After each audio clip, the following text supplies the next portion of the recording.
absolute cinema. That was peak animation right there. I don't know if it lives up to anime, but that right there was cinema. The animation, everything about it, it was so good. This finale was honestly so freaking good. I loved it a lot. I think they literally just put all the budget into this one episode and called it a day. And oh boy, oh golly gee, this was so freaking good. Especially the first half where Invincible and Conquest were fighting each other. I might even go as far to say that this was better than Nolan and Monk fighting each other. Like Dean Norris, I think that's his name. Like he did a spectacular job with voicing and like doing everything with Conquest, like even the animators and all that. It was so good. Like this was almost literally a 10 out of 10 episode right here. Especially the first half, which blew me out the water with that. IGN gave this a 4. They literally gave this episode a 4. I don't know like what weed they were snorting up their nose, what they were taking, what freaking Xanax ball they were doing, I don't know what they were smoking. IGN can literally suck the bottom of my dirty butthole because they don't know what peak is, but us people, us actual human beings, we know that this episode was peak. It was so freaking good. It was amazing. The animation was so good.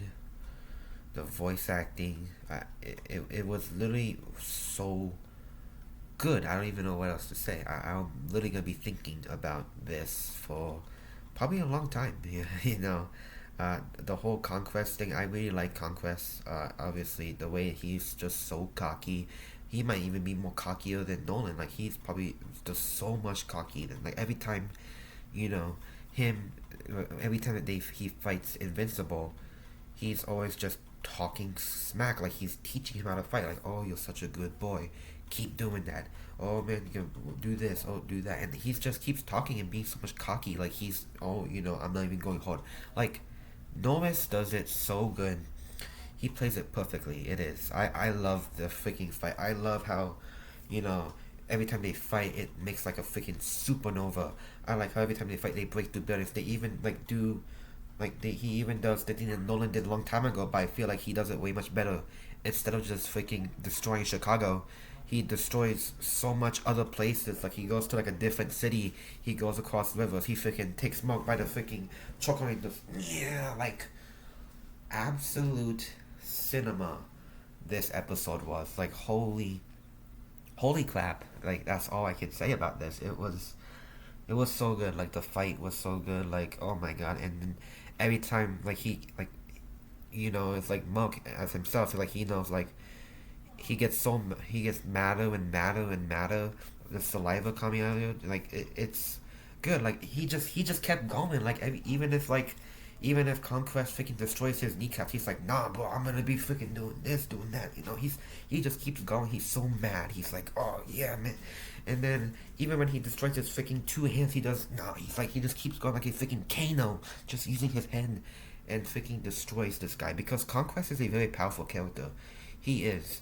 He been saying according to him, other Viltrums are very scared of this guy, but apparently Invincible, this guy blew him out the water. It took him about 20 minutes just to freaking literally obliterate this guy, turn him into freaking Swiss cheese, turn him into a burnt roast that you can eat on a Friday night. I meant, like this was peak. The fighting was so good. I don't know what else to say. Even Eve, like we saw so much more of what Eve can do as like power.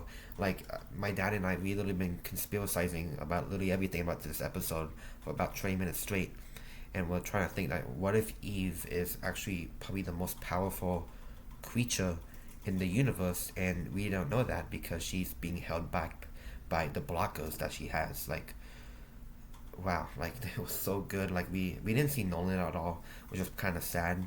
We only saw him like one time throughout this entire season, but we saw a lot. Like we saw more of what frick. I keep forgetting his name.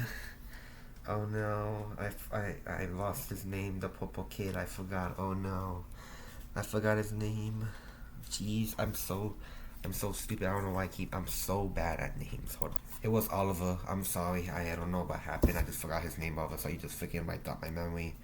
But yeah, Oliver. We saw more of what Oliver can do. Like he got stretched. Like that was. We didn't really see. Like he did help. Fight Conquest. Like every time Invincible was down, he like freaking took over. But uh, most of this time it was just mostly just Invincible versus Conquest. Like that right there was good. It was it was good, and then seeing Eve just freaking literally dying, and then all of a sudden she turns into like an actual freaking. She goes into like the freaking Avatar state, and then she just explodes with like she's Iron Man, just like spewing matter through her chest and basically just burning him to shreds. And then he didn't kill him, but just burnt his skin off. Oh, we see that Eve can actually like bend time, like whenever a Conquest tries to, throw a punch at her, she actually bends matter and like changes the density of the air, which makes him very unable to like throw a punch. And this guy's strong, so maybe Eve is like probably way more powerful than Monk is, or even way more powerful than Viltrum is. So she might be the most powerful thing. She's probably a actual glass cannon. Like obviously, her power is so freaking powerful. But again, she's just a human. So if she even gets touched by a power from like another opponent, she's gonna get burnt to crisp because again, she's a human, but her power makes her freaking strong. Like she has probably like one of the most powerful powers I've ever seen in fiction. So a lot has happened in this episode. I really do want to talk about it more, but I'll just keep rambling on for hours and hours and hours. But literally, if I can put this into one word, peak. This is literally so good. I don't know how you can rate this lower than maybe a 9. This is like actual 9.5 out of 10 episode right here. It was so good. It was probably even better than the Nolan fight. Like it was amazing. I like this episode a lot. I can't wait for season 4. I saw the post credit scene looking like the devil. I never read the comics.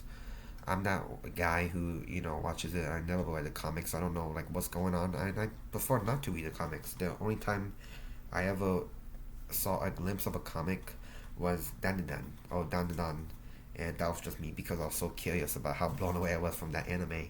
But maybe this one I might even look at it. I might look at a couple pages, see what's going on. But I'm not gonna do that. I won't. But all in all, season 3, it was peak. Like this episode really carried the entire season. I love all the other episodes as well, but this episode blew it out of the water. Like this is the Ozymandias um, of this show right here. Good job, man. Good job, Amazon, and good job to the animators out there. This was good. It was so good. That's it. Thanks for watching.